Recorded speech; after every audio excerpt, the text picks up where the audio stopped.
Hello everyone, my name is Terrence Pang, and today we're going to take a closer look at violent video games and whether or not they are creating violent people. Some believe that video games increase levels of aggression, while others believe that they actually have no effect whatsoever on the players. So let's get right into it and find out.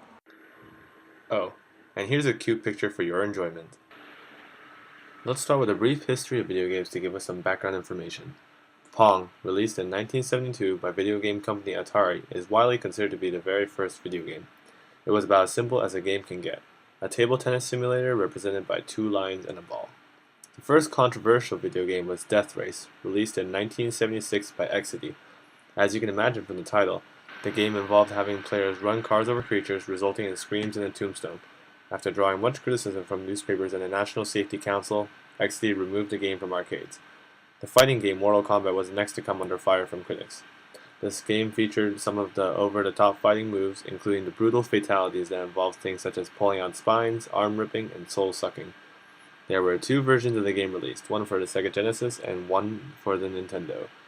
Due to its more family-friendly policies, the one for Nintendo was much less violent and, interestingly enough, less popular as well. As one might have expected, it wasn't long before politicians stepped in. Senators Joseph Lieberman and Herb Kohl held a congressional meeting with representatives from Sega and Nintendo. In short, the video game companies were provided with an ultimatum: develop a content rating system in a year, or the government would step in. And that was how the Entertainment Software Rating Board was developed in 1994. What may be the most controversial video game series is the Grand Theft Auto series, which has players perform numerous illegal and illicit activities, such as drive-by shootings and hiring prostitutes. A hidden sex scene in Grand Theft Auto San Andreas brought forth much political attention and actually resulted in the game having a highly rare adults-only rating for a short period of time. Although the birth of the ESRB helped quiet things down, the Columbine shooting of 1999 brings up the controversy once again because both of the attackers said they were fond of playing Doom, a first-person shooting game. And in the latest news, in 2011, the Supreme Court strikes down California's attempt to restrict sale of violent video games to minors. The justices protected the games because they considered them to be like gory stories, movies, and other art forms, which are not restricted and protected under the First Amendment. And some just find the whole controversy over video games to be absolutely ridiculous, as evidenced here by a video clip done none other than by the satirical news source, The Onion. Moving on, many of today's most popular video games take place in dangerous post-apocalyptic landscapes. But are these games doing enough to prepare our kids for the actual post-apocalyptic future we will all soon face? I think they are. Studies have shown that these games are quite effective at teaching our kids skills that they'll need after the apocalypse, like finding shotgun ammo and leading elite squads of super soldiers. Let's take a look at both sides. Starting with the critics is Craig Anderson and Brad Bushman from Iowa State University. In 2002, they brought together 224 undergraduate students, half of which were male. The participants were randomly assigned to play either a violent video game or a non-violent video game for 20 minutes. To see if the violent video games had any effect on the participants' thoughts, Anderson and Bushman presented them with 3 different story stems. They were then asked to fill in what they thought the main character would say, think, and feel. After receiving their responses, the researchers found that playing the violent video games resulted in increased levels of aggression. Next up is Brad Bushman, again, and Brian Gibson in 2010. This study was carried out very similarly to the previous one. However, the difference is how the researchers tried to measure aggression.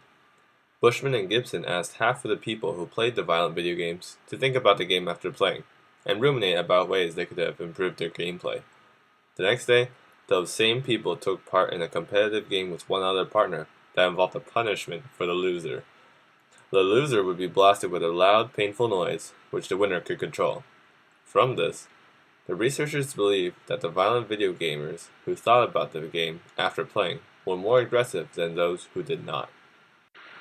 On the other end are those who do not see the relationship between violent video games and violent people.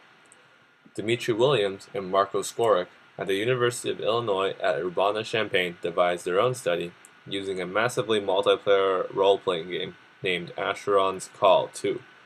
After playing it for about a month, the participants were asked if they had gotten into any fights with friends or partners. There was no significant difference found between those who had played the game and those who had not. Christopher John Ferguson from Texas A&M University took a slightly different approach. Instead of conducting a study in a manner like the ones we've seen before, he instead looked at other studies. Using a specific set of criteria, he collected a total of 17 studies that have been done on the subject from 1995 to 2007. After analyzing it, he found that there was only a 2% overlap between violent video game playing and aggressive behavior. What's more is that after he accounted for publication bias, there was little to no connection found at all. After looking at both sides, it seems clear that those who support violent video games have a few good points. Patrick Kierkegaard of the Eindhoven University of Technology provides rebuttals to much of the critics' arguments. For one, Anderson and Bushman, two of the foremost researchers against violent video games, are both members of the American Psychological Association and are almost certainly biased. This somewhat nullifies the results of their studies. Kierkegaard also points out that having aggressive thoughts is not the same as actual acts of violence. For example, blasting another person with loud noises in a controlled lab setting is not the same as physical violence. In addition, there are many other factors that have to be considered when looking at these cases. Instances such as the Columbine and Virginia Tech shooting cannot simply be blamed on violent video games. Things such as psychological state, socio-economic status, and parental upbringing also need to be taken into account. In short, while the studies in defense of violent video games may have their own flaws, the studies done against violent video games do not have enough evidence to make such a connection. As far as I can tell, playing violent video games is not an issue in today's society.